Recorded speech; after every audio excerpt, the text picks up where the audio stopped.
একটি নতুন ক্রাউনের welding machine ক্রয় করলাম, তো সেটি আজকে ঝালাই করব। এইমাত্র ওপেন করলাম আমি বক্সের থেকে। তো মেশিনটা হচ্ছে দেখতে এমন, এই যে পিছন সাইডে, আর এই যে সামনের দিকটা। তো আমি এটি ঝালাই করে দেখাবো। তো মেশিনটা আমি এখানে রাখলাম। তো আমি এটিতে লাইন দেব, কারেন্ট লাইন দেব। তো দেখুন, এই যে কারেন্ট লাইন দিলাম, পিছনে অফ অন আছে, এই যে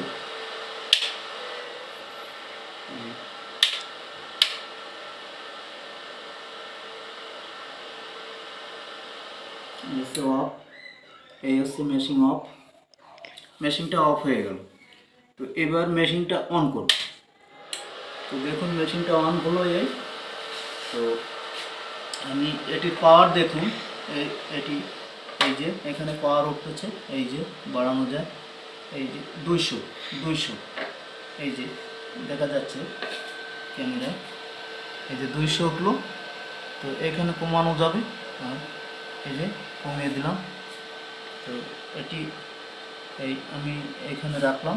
তো আমি এখানে দিয়ে মানে ঝালাই করব। তো এই হচ্ছে ঝালাই রড, এই যে ঝালাই রড, এই যে আর্থিং হচ্ছে এই।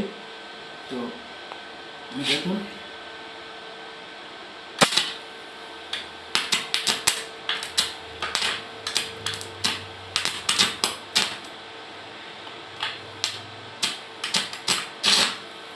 এই যে জ্বালাই হচ্ছে। তো খুবই সিম্পল, আর এবং এই মেশিনটা খুবই ভালো হবে আশা করি। তো আমি এখানে কত দিয়েছি, 131 দিয়ে, তা আরও বাড়ানো যাবে। এখানে বাড়ালে আরও গলবে রড, তো এখানে আরও বাড়ানো যাবে। তো এই হচ্ছে মেশিন। তো আশা করি বুঝতে পারছেন এই মেশিনটা সম্পর্কে। ধন্যবাদ সবাইকে, ভালো থাকবেন।